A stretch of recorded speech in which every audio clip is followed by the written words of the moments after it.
Thank you. Councillor Perruzza. Thank you very much, Madam Speaker. I'm going to also not be supporting the recommendations as put forward before us. I'm going to be, I suspect, supporting Councillor Walker unless somebody has some other creative idea and rolls the clock even further back on this.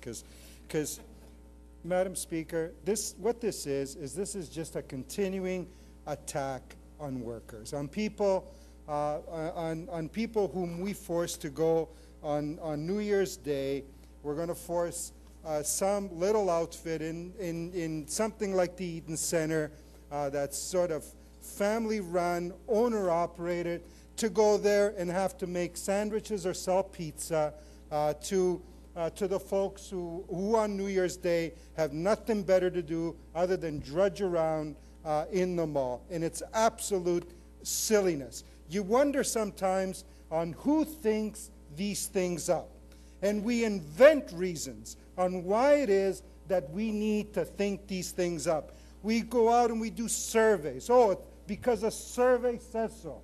Or because some other group comes forward and says, oh, and by the way, why don't you allow us to do this? And then we go out because we got nothing better to do, and we go and we invent a reason to write a report, to come here, to beat everybody over the head, and then we figure out how it is that we open up and put conditions on and so forth.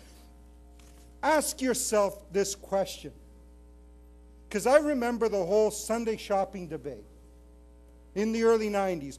Worst thing we ever done. And it didn't have anything to do about religion. It was a common pause day. It was a time when we said, you know what, everybody just sit back and you can spend some time with your folks. You know what, I'm not going to be forced to work on New Year's Day. Absolutely not. Not by anybody here. Is it going to impact me? No. I don't know anybody in my family who's going to be working on New Year's Day. But you know what? You're going to be forcing a lot of people to have to do that. Ask yourself this question. Because you do that, does that mean that Councillor Walker throughout the year is going to spend an additional dollar on top of what it was that he was going to spend for that year on shopping? No. There is no empirical data that's going to show that.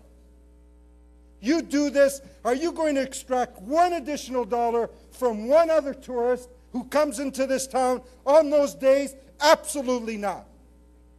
Because those who are going to spend a given amount of money will spend it whether you allow them to do it on New Year's Day or the day after or the day before or whenever.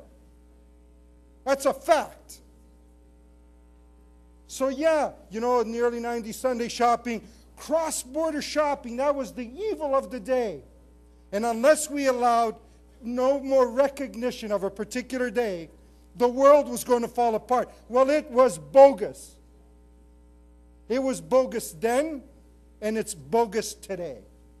It's exactly the same thing. What this is a further attack, a further erosion of those very few precious things that we hold near and dear. I remember my childhood, and I grew up in a working class family. The fact of the matter is that if you had these silly rules in place back then, we would have done nothing as a group, together as a group. Absolutely nothing. We would all have been off on different days, you know, doing different things.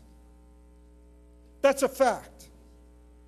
But it was that one quiet day that Councillor Otis alluded to, that in some way slowed the world down for a bit and allowed us as a unit, as a group, to spend a little time together and to do a few things together. What is wrong with that?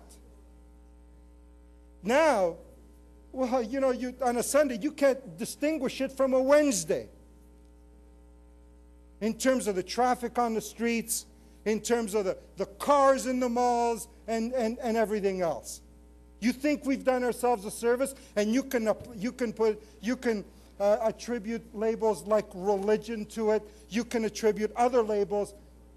The reality is that what we've done is we took a common pause day and turned it into every other day. What we're going to do here, Move what an you're going to do extension. here, All in favor. and it's not going to Opposed? affect Carried. any of you, but what you're going to do here, on New Year's Day, you're going to force some owner-operated, some kid, to have to get up on that day. In fact, get up the day before to plan for that day. Report to work like every other day. When the rest of us, those of us who show up in the 65% of the people that want to flog everybody else, right? When the rest of us who aren't going to show up that day are going to say to a few people, you know what, get your butt off to work, right? Because you're going to have to serve some pizza slices the way you do every other day, because a bunch of folks are going to come drudging through this mall, whether they're going to spend or not. So it's not about the economy. It's not about our city. It's not about extracting more money from folks. It's not about getting more shoppers. It's not about getting more money from tourism. It's just simply, you know, an invented thing we do. Because quite frankly, sometimes we don't have anything better to do. And I'm hoping that people will go with the status quo unless somebody wishes to roll the clock back even further, and then I'd be supporting that as well. Thank you.